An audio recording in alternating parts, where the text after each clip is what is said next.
Hey everybody, welcome to this week's episode of my Musical Moments series. Today, we are talking about some fantastic music by female composers. Of course, it is March, it is Women's History Month, and if all things go on schedule, this video will actually post on International Women's Day.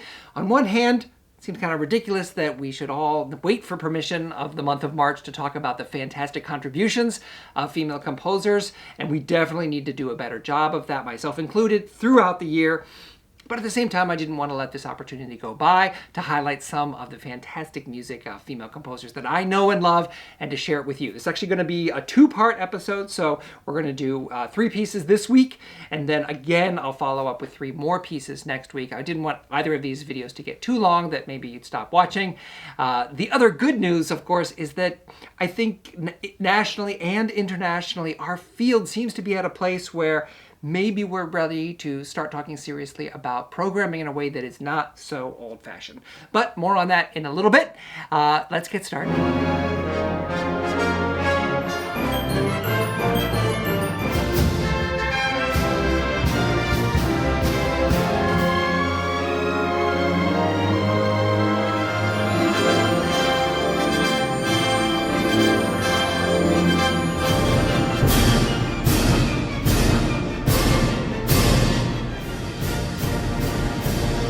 So that's right, today we are talking about 3 fantastic pieces, but first let me tell you what these are not.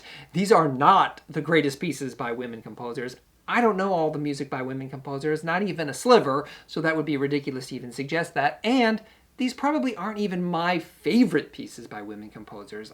I don't think I could get that list down to just 3, but I did think I wanted to talk about 3 wonderful pieces that I think particularly are really effective in concert. I've done 2 of these already, more than once, and really anxious to do the other one as well. So wanted the opportunity to share that. Lastly, as we start, we should admit that our field does not do a good job nationally, internationally, because our board, our institutions, our musicians, our audiences, and yes, music directors, artistic directors, conductors, myself included, we don't always do a good job of forcing ourselves to think beyond what are some really old-fashioned ideas about what composers are. And we tend to program music by composers that are men, who are white, who are dead. All 3 of those things need to be addressed. And certainly, as I said, I do think it's an exciting time to be alive because it seems like there is some genuine interest in addressing that. And hopefully programs in coming years, not only with the orchestras that I work for, but throughout the country and the world, really start to explore some of this fantastic repertoire. Now, our first piece today is by, well, as you know, I like to start with the low-hanging fruit. So we're going to start with probably the most famous of the composers we're talking about today. This is Jennifer Higdon.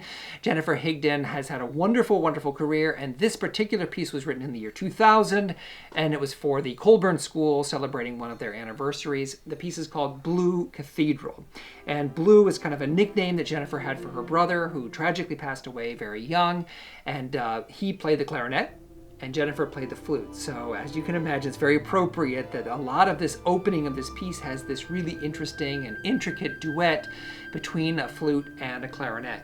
But the whole opening passage work of it is really kind of ethereal and rhythmically loose, so it's kind of hard to get a sense of it. It's purposely vague and rhythmically and harmonically really open and spacious.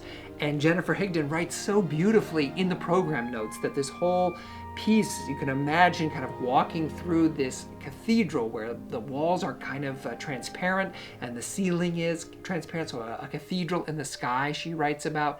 And this journey through it starts very slowly at the back of the sanctuary, and then as you move through it, you're moving faster and faster. And that is captured so brilliantly in this piece, which there's a moment where the energy changes and you really feel this incredible propulsive energy through this piece until there's this enormous arrival point. And then after that, there's a little coda at the end which returns to the opening adagio, but somehow it's a bit more optimistic here and more hopeful as the clarinet kind of like finds its way off into the unknown. It's a really spectacular piece. I've actually mentioned this piece once more on a video of mine called Wine into Water, because it's one of the pieces that uses pitched wine glasses in it. But not even with the percussion section. They're pretty good at doing it, but here some of the brass players have to play pitched glasses. And, so we certainly drank a lot of water trying to pitch these glasses when we've done this piece. And then the other wonderful thing is at the end of this piece, as I told you, this kind of ethereal moment as the clarinet kind of finds its way off into oblivion in this incredibly moving and powerful way. All of the string players in the orchestra, they are all given a little set of Chinese bells, which are also known as Chinese health reflex balls. There's a picture of one right here. You can find these, and you kind of, as you move them, they kind of vibrate with each other and create this really quiet but kind of magical ringing. And you almost don't hear it, and it's hard to find it on a recording where you can really go, oh, that's what that is.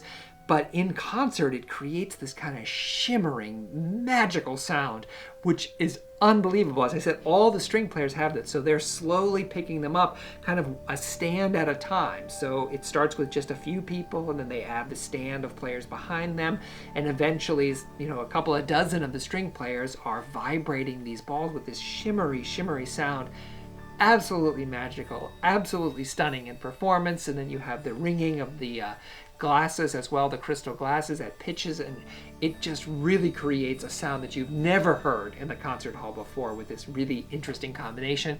Magically successful in concert. So I hope that we were actually programmed to do that piece in April, but of course many concerts were canceled, so I hope to have the chance to do it again. I've done it once before, can't wait to do it again. For our next example today, I have another piece. This is by Jessie Montgomery. Jessie was born in 1981 in New York City and really just has had a meteoric rise. She went to Juilliard and studied there, also studied a few other places, but really recently has come onto the map in a big way as a composer. She's very active with the Sphinx organization based in Detroit, and has written, I think she's the composer in residence now for the Sphinx Virtuosi, which is a touring group, and just a fantastic group of musicians, and she's writing a lot of music for them right now. Obviously a lot of string music, as she was a string player herself, and a lot of solo string music, which is not something that you hear a lot of composers writing today, and it's so nice that she explores that. She explores the string quartet, and then some of those pieces have been expanded for string orchestra, and that's what we're highlighting today. Two of these examples. There's one piece that really played a lot, or seems like it's around a lot, called Starburst, a fantastic opener, sort of concert opener. It's about 3.5 minutes long. Really exciting. Here's a little clip of the Minnesota Orchestra playing that piece. So you can begin to get a little bit of the sense of her, the color that she writes with so well, written for string orchestra. And then the other piece that I wanted to highlight of hers is called Strum, and in my mind at least, this piece kind of falls a little bit under the radar compared to Starburst, which a lot of people know, but maybe that's just my perception, because I'd like to see this piece programmed so much more. I haven't had the chance to do this one yet, but really hope to in the future. There's a wonderful performance of this online of the NEC, the New England Conservatory of Music, their string ensemble. So we'll play just a little bit of that right here, and you can hear just again how instinctively she writes for strings, and it doesn't sound like another composer's music. You don't feel, sometimes I feel like, especially in classical music, we tend to go, oh, it sounds classical. And what I love about some of the voices that we're able to highlight in this video today, and hopefully next week too, is it doesn't just sound like anyone's music. It really has a distinct sound all its own that is at the same time familiar in some of its the popular music influences that you could feel in there, but embraces sort of a classical sound and a more traditional approach to string writing, which I just think is a great synthesis of those styles and creates some really exciting music. And for our last piece, again, this is the piece that I know, but I just feel like not enough people do this piece. I don't see it programmed enough on other orchestra programs, and I hope that changes. This is the only example today that is technically a concerto, and not a concerto for violin or piano, but an unusual instrument. This is a concerto for the dulcimer, the mountain dulcimer, and just a fantastic piece called Blackberry Winter, and this is by an American composer named Connie Ellisor. Connie is a violinist who lives in Nashville, Tennessee, and there's a magnificent recording of this piece with the Nashville Chamber Orchestra, and they just play it beautifully. Steve Seifert plays the dulcimer in this, and the outer movements are written for mountain dulcimer. The inner movement is actually written for Tennessee Music Box, which is kind of this drone. And she's really influenced by traditional American Appalachian music here, and it is so incredibly successful in concert. Audiences just go crazy for this piece. And all three of these pieces, I feel like, some audiences are very conservative, certainly, and we know that sometimes they think, oh, new music, it's going to be weird or something.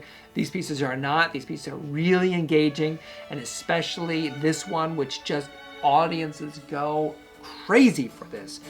Here's a little bit of taste of the last movement.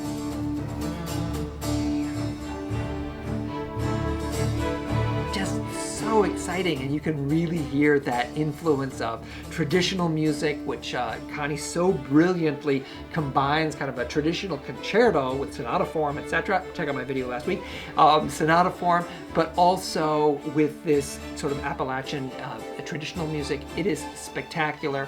3 movements, each one pretty short, so the whole thing can be done in, I think, in about 17 minutes or something. It is just an absolute dynamite piece, and knock it out of the park if you program this. So there, again, 3 wonderful examples.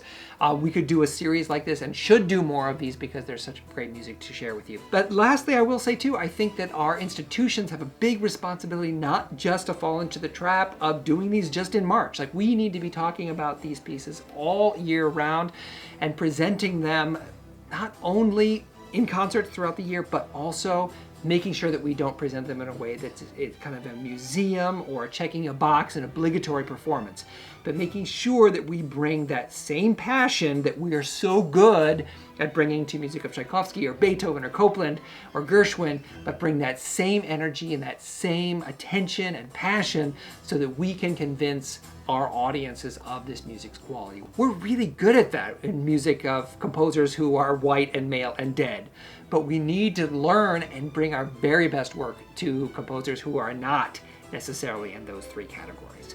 So thank you very much for joining me today. If you have not done so already, please click the like button below. And if you have not done so already, please click the subscribe button below. My subscriptions have really taken off, which is great to see, certainly. And I look forward to seeing you in the next video. Thank you.